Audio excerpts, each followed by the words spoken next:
Welcome to the very first episode of Wednesdays With, a series where we dive into the mindsets of athletes redefining what it takes to play at the top level of sport.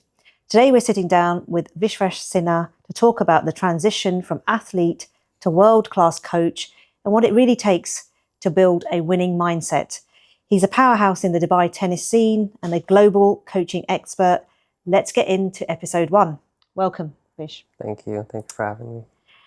So when was the exact moment you realized that tennis was going to be your life? So, interestingly, I never chose tennis. Tennis chose me.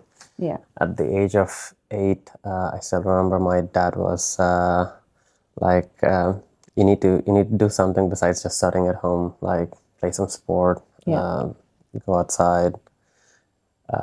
And then he was like, "Come and watch me play tennis, at the country club." Yeah.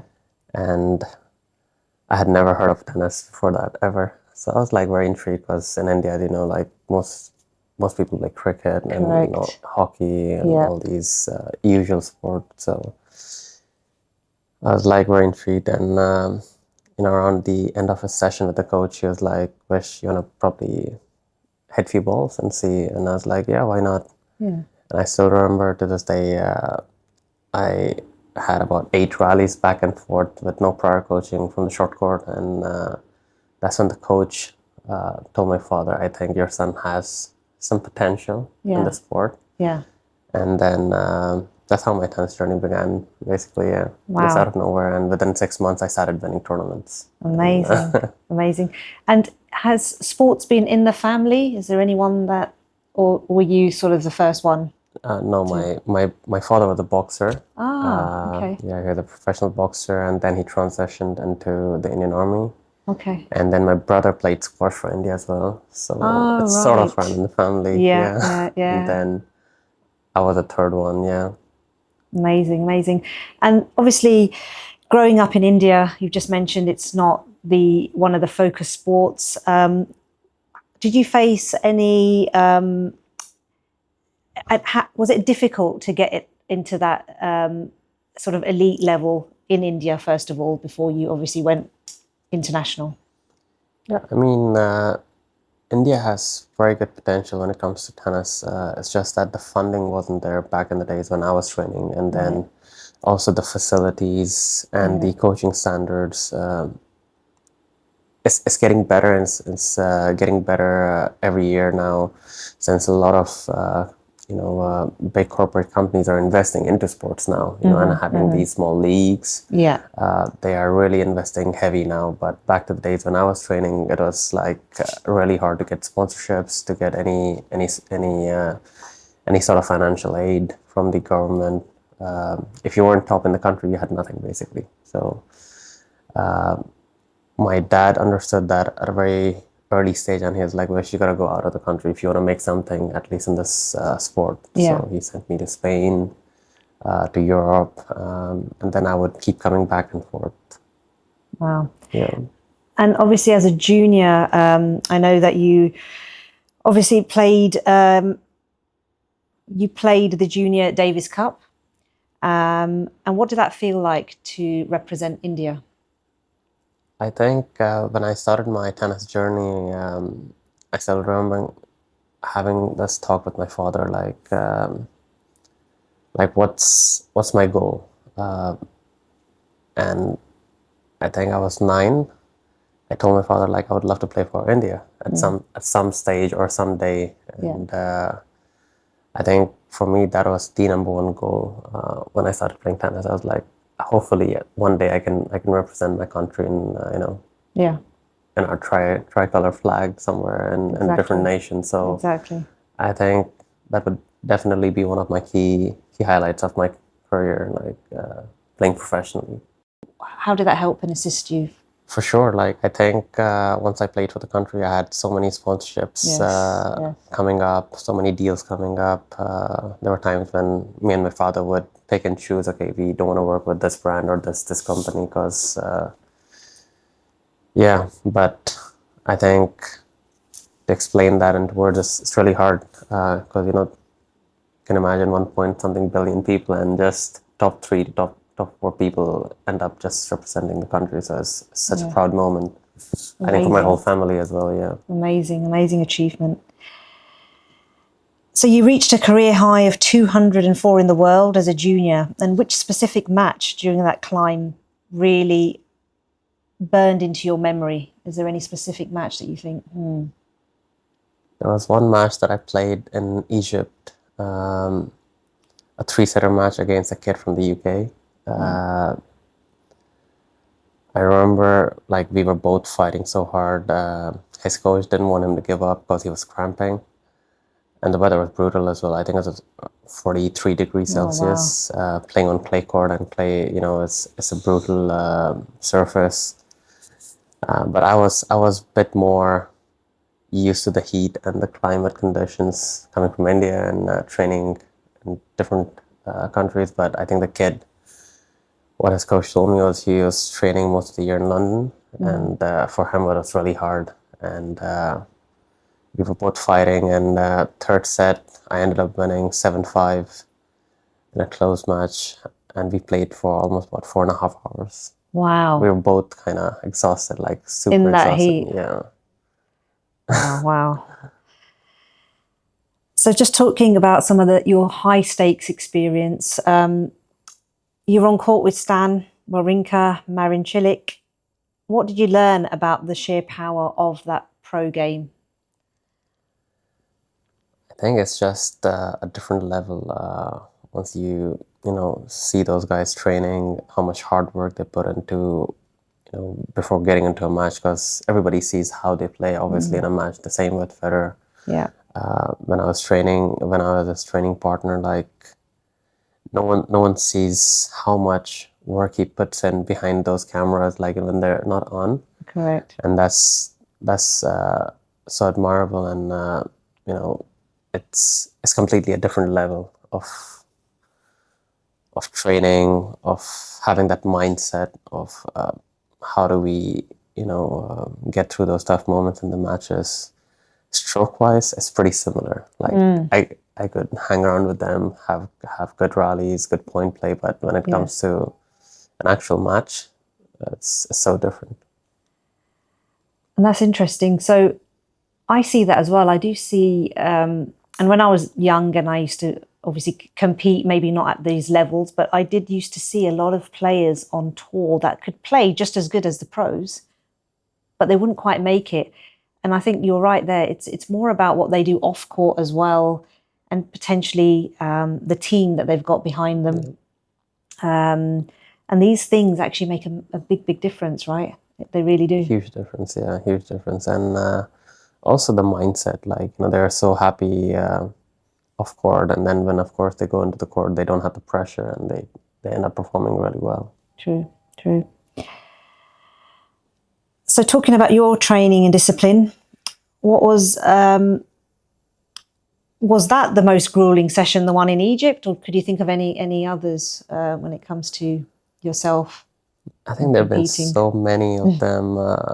It's just that the Egypt one stands out because we ended up both going to the hospital. Oh. And we had to like stay overnight. So we had time to chat with each other, and also the coaches. Our coaches were able to sort of connect. But there've been a lot of matches like that in Spain, in India, in France. So there've been a lot of matches like that. And how did you handle the pressure of being ranked number 3 in a country as competitive as India? I started dealing with pressure at a very young age because I remember, like, when I left home, I knew the consequences if I didn't perform equal to having no sponsorship, equals to me not being able to play tennis, because I still remember my father sold a couple of land, to put me where I could be able to train and travel and try to live my dream. So I knew at some point that funding probably would run out if I don't perform. So the pressure was a good friend of mine from a very young age, and I understood. That's why I worked super hard, and it was really really difficult to be on the road week after week, different countries. A lot of people don't understand how hard is it to be a pro, and the life that we live, because we have no days off.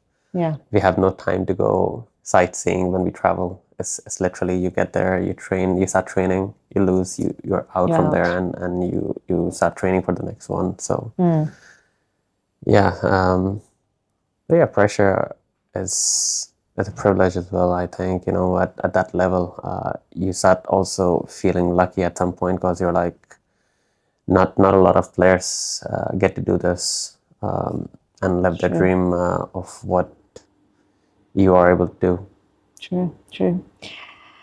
And what did your recovery routine look like, especially after a five-setter? We'd head out straight into the ice bath, really start hydrating a lot, and try to recover as much as you can before the next match, which was usually the next day. Yes. Yeah. So talking a little bit about finance, then what is the biggest financial mistake you see young, successful athletes make when they first start earning significant prize monies and or sponsorships? I think it's very important to have someone that is guiding them, especially when it comes to finances. Like, I was lucky enough, I think we've spoken about this many times, that my parents really helped me in setting up a system where I wasn't able to touch anything until later on in stage. So I think that's very important, that someone really handles your finances as you start making money, because sometimes it can get very overwhelming once you start seeing that money come in, and you're like, oh, what shall I do? Shall I buy this? Shall I do that? Exactly. It's very important to have a good advisor, and a good set of team that can guide you and help you, like maybe where to invest your money, Exactly. or where to put in that money, so it works for you later on, and you don't end up just with nothing, because a lot of players do end up With having nothing. nothing in a few years, because they probably want to go out and just enjoy, Absolutely. buy unnecessary things, and Yeah. that's the reality of it. It is, and I see it all the time, that especially when they start making that significant jump, that it's very easy to just spend and not think about future, because you're in the moment. Yeah. But I think guidance definitely is important. So in tennis, a single unforced error can cost you a match. How has that mindset influenced the way that you view financial security? It's pretty similar if you think about it, right? Like, if you don't make the right investment, it could be gone. If you're not smart enough with your money, I don't know. So it's, I would say it's very similar. Absolutely. You I make think one crazy mistake, and it could cost you the match, right? I was just going to say, and same with finance, one mistake or one good move could set you up. Yeah.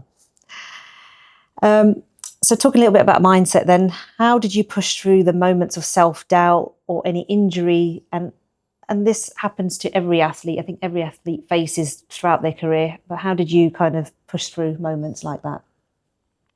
I think in my personal case, like, I would say it was my father and my mother that really supported me when I was injured. I remember when I was 14 years old, I had one of the worst injuries at a very young age. And at the point where I was playing my best tennis, I was top 300 in the world in under 18s at the age of 14. And I remember injuring my pelvic bone, and then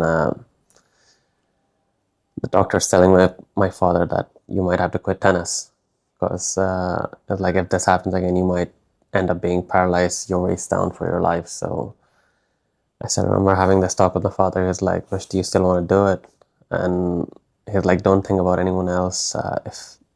If it does end up being that, okay, at some point you end up being in a wheelchair, that would be on me and you. So, I think he was my biggest motivator, and he pushed me through those tough times.